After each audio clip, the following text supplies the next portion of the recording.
ওদের যে ঝামেলাটা, ওই ঝামেলার কারণ আমি। এই ভিডিও শুধু মজা করার জন্য, ভিডিওটা বাচ্চাদের জন্য নয়। ভিডিওর মধ্যে কিছু গালাগালি ইউজ করা হয়েছে, সাবধানে দেখবে। প্রীতি আর আমার মধ্যে কি হয়েছে? প্রীতি বাড়ি ছেড়ে কেন চলে গেল? প্রীতি বাড়ি ছেড়ে কেন চলে গেল? আমার মা একটা রকেট কিনে আনে দুর্গাপুরের টাইমে। তারপর কি হয়, ওই রকেটটাতে প্রীতিকে বেঁধে দেয়, তারপর জ্বালিয়ে দেয়। সেই রকেট ল্যান্ড করে প্রীতির বাপের বাড়িতে। সেই জন্য প্রীতি বাপের বাড়ি চলে যায়। বেঞ্চত আমি কি করে জানবো ভাই প্রীতি বাপের বাড়ি কেন গেল? আচ্ছা, তো আজকে ওইটাই জানার চেষ্টা করবো যে প্রীতি বাপের বাড়ি কেন গেল। ও তো মায়ের বাড়িও যেতে পারতো। প্রথমে আমি বলবো প্রীতি বাড়ি ছেড়ে যায়নি। এর মানে প্রীতি বাপের বাড়ি যায়নি? সবই ভিউজ কে চক্কর বাবু ভাই, সবই ভিউজ কে চক্কর। কারোর ভিউজ কমে যাচ্ছে, কেউ বাপের বাড়ি চলে যাচ্ছে, কেউ মায়ের বাড়ি চলে যাচ্ছে, কেউ মাসির বাড়ি চলে যাচ্ছে। আর শালা আমার ভিউজ ডাউন হয়ে গেছে, আমি কোথায় যাবো সেটাই খুঁজে পাচ্ছি না। साला ये दुख का खत्म नहीं होता बे। সোজা বগলা আমার বাড়িতে, আমার তো আনন্দে আনন্দে আনন্দে আমি আজ তো হারা আনন্দের সীমানা ঘটনার মধ্যে আছি। তোমায় ছাড়া থাকবো কি করে? আর এই আমায় ছাড়া থাকার কথা বললে তোমায় ছেড়ে থাকো মানে? এগুলো তো শুধু আমাদের মতো ছেলে মেয়েদের মন ভোলানোর জন্য। এরা ভিউজের জন্য সবকিছু করতে পারে, বাট এটা আমি কিন্তু শিওর নই। ওরে শালা থাকতে পারবে মানে কি, এরা ডিভোর্স দিয়েও থাকতে পারবে যদি মিলিয়ন মিলিয়ন ভিউজ আসে। সেটা তুমিও জানো, আমিও জানি, আর পাড়ার কাকিমারাও জানে।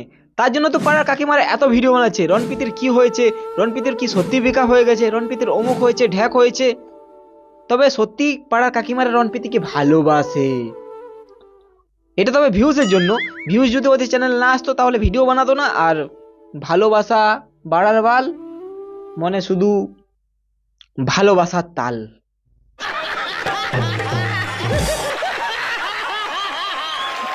খানিকক্ষণ পরে বলছে কি যদি এরকমটা হয় যে আমাদের দুইজনেরই আর মনে পড়ছে না। না, এরকম হবে না কখনোই। তাই ও আচ্ছা, এবার বুঝতে পারলাম এরা দুজন আলাদা কেন হয়েছে। কারণ এদের দুজনের কারোর মনে পড়ছে না, তাই এরা দুজন আলাদা হয়ে গেছে। যেমন আমি সিঙ্গেল ছেলে, হাতকে ভুলে যাই গার্লফ্রেন্ড পেলে, আবার গার্লফ্রেন্ড চলে গেলে সেই হাতকে মনে করি। তবে এদের এখন ভিউজ আসছে তাই এদের মনে পড়ছে না। যেদিন ভিউজ ডাউন হয়ে যাবে সেদিন আবার ঠিক মনে পড়ে যাবে। সবই ভিউজকে চক্কর। এটা আমি বলছি না, আমার সাবস্ক্রাইবাররা বলছে। তাই না বলো? হবে এরকম? একদমই না। মানছি হবে না, তাহলে হয়ে গেল কি করে? 2 মাস আগে বললে এরকম হবে না, আবার তোমরা দুজন আলাদা হয়ে গেলে। শালা পাড়ার কাকিমাদের ঘুম উড়ে গেছে। বলছে রণপ্রীতি আলাদা কিভাবে হলো, কি কারণে হলো? মানে রণপ্রীতি থেকে দুঃখে পাড়ার কাকিমারা আছে। তো রণপ্রীতির কাছে আমার একটা রিকোয়েস্ট হলো, রিকোয়েস্টটা আমার জন্য না ভাই, পাড়ার কাকিমাদের জন্য। না হলে পাড়ার কাকিমারা না খেয়ে না দিয়ে মরে যাবে। টেনশনে রাতে ঘুম উড়ে গেছে পাড়ার কাকিমাদের। ওদের জন্য একটু রিকোয়েস্ট রাখো প্লিজ, প্লিজ রাখো। তোমরা একটা ছোট মতো স্টোরি পোস্ট করো আর বলো পাড়া কাকিমাদের তোমাদের দুঃখ হওয়ার কোনো কারণ নেই, আমরা ঠিক আগের মতো হয়ে যাব। এটা শুধু কিছু ভিউসের জন্য এখন প্র্যাঙ্ক করছি। আমি নাকি রেপিস্ট, অনেক দিদি আর আমি নাকি হাত মিলিয়েছি। প্রীতি কি কোনোদিন তোমাদেরকে জানিয়েছে যে ওদের যে ঝামেলাটা, ওই ঝামেলার কারণ আমি? হ্যাঁ, যত নষ্ট করে তুমি, তোমার জন্য হয়েছে এইসব। তোমার জন্য ওরা দুজন আলাদা হয়েছে। তোমাকে যদি কোথাও দেখতে পাই তোমার মাঝের পায়ে একটা প্রণাম করব। শালা 7 বছর ধরে ভালোবেসে কিভাবে মুভ অন করে বিন্দাস ঘুরে বেড়াচ্ছে আমি সেটাই খুঁজে পাচ্ছি না। আর আমি শালা 2 দিন কোনো মেয়ের সাথে কথা বলে 6 মাস ভুলতে পারি না ভাই, 6 মাস ভুলতে পারি না। দাদা কিছু টিপস এন্ড ট্রিক্স দাও, কিভাবে মুভ অন করবো।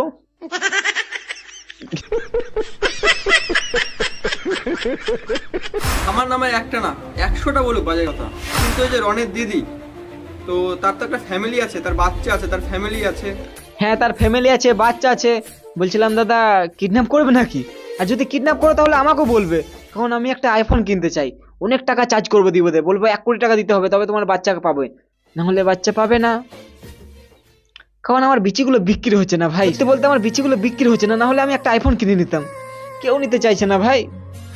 আর কিডনি তো আমি দিতে চাই না, কারণ বলছে একটি কিডনিতে নাকি মানুষ বেশি দিন বাঁচে না। আমি শুনেছি বিচি না থাকলেও বেঁচে থাকে, তাই জন্য বিচিগুলোই বিক্রি করবো। কেউ যদি নেয় তাহলে একটু সন্ধান করবে আর প্লিজ। আইফোন 15 16টা কিনবো ভাই, ওটাই কিনে নেবো। আর ওর ফ্যামিলিতে কি হচ্ছে বা না হচ্ছে আমার উপরে কেন আসবে? এখন দেখছি মায়ের থেকে মাসিদের বেশি দরদ হয়ে পড়েছে। আরে দাদা ওগুলো মাসি নয়, পাড়ার কাকিমা, যেমন তাই বলে বেড়াচ্ছে। কখনো বলছে প্রীতির এক্সের জন্য নেক্সট হয়েছে, আবার কখনো বলছে প্রীতির মায়ের জন্য, মানে প্রীতির শাশুড়ি মায়ের জন্য, মায়ের জন্য না, আবার কখনো বলছে প্রীতির মাসির জন্য, আরে মাসি নাই সরি, প্রীতির দিদির জন্য। আবার কখনো বলছে রন একটি চড় মেরে দিয়েছে তার জন্য ওর দাঁত ভেঙে গেছে, তুমি পাশের বাড়ি চলে গেছে। এখন কার কথা বিশ্বাস করবো ভাই, শালা আজব ভাই পাড়ার কাকিমারা।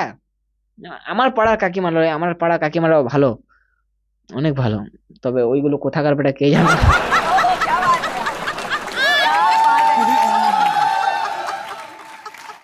তো চলো এবার রন কি বলছে সেটা একটু দেখা যাক। কিছুদিনের মধ্যে আবার আমরা এক হয়ে যাচ্ছি, সব ঠিকঠাকই হবে, যা হবে ভালোর জন্যই হবে। দুটো ফ্যামিলি যখন এক হবে আশা করি সবকিছু ঠিকঠাক হবে, আরো ভালো হবে।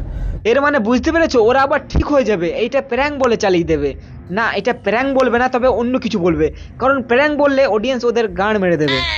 হ্যাঁ ভাই এটাই সত্যি, কারণ এতদিন ধরে প্র্যাঙ্ক করছে তো গাঁড় তো মারবেই ভাই, বলবে ভিউজের জন্য এসব করছে, তার জন্য অন্য কিছু বলবে। এটা তো এখন দিমাগ লাগাচ্ছে যে কি বলা যায়, পাতা লাগাও দয়া। তো ওই পাতা লাগাচ্ছে এখন কি বলা যায়, তার জন্য একটা ভালো কিছু বলবে, আর তোমরা খুশি হয়ে যাবে, দুজনে এক হয়ে গেছে। আর তোমরা যদি প্রীতিরনের আগের ভিডিওটা দেখতে চাও তাহলে দেখতে পারো, লিঙ্ক ডিসক্রিপশন বক্সে আছে, আর আমার চ্যানেলে গিয়েও পেয়ে যাবে, তো চ্যানেলে যাও ওখানে পেয়ে যাবে। তো আজকে ভিডিওটা এখানেই শেষ করছি। ভিডিও যদি ভালো লাগে লাইক করো, শেয়ার করো, আর সাবস্ক্রাইব করার দরকার নেই। তোমার যদি ভিডিওটা মন থেকে ভালো লেগে থাকে তাহলে সাবস্ক্রাইব করার দরকার নেই। তোমরা যদি আমার ভিডিও পরবর্তীকালে আগে দেখতে চাও তাহলে সাবস্ক্রাইব করতে পারো, যদি ভিডিও না দেখো তাহলে সাবস্ক্রাইব করে কোনো লাভ নেই। তো সাবস্ক্রাইব করা না করা সমান, আর যদি সাবস্ক্রাইব করা থাকে আমার ভিডিও না দেখো তাহলে আনসাবস্ক্রাইব করে দেবে, ঠিক আছে? তো আজকের মতো টাটা, বাই বাই।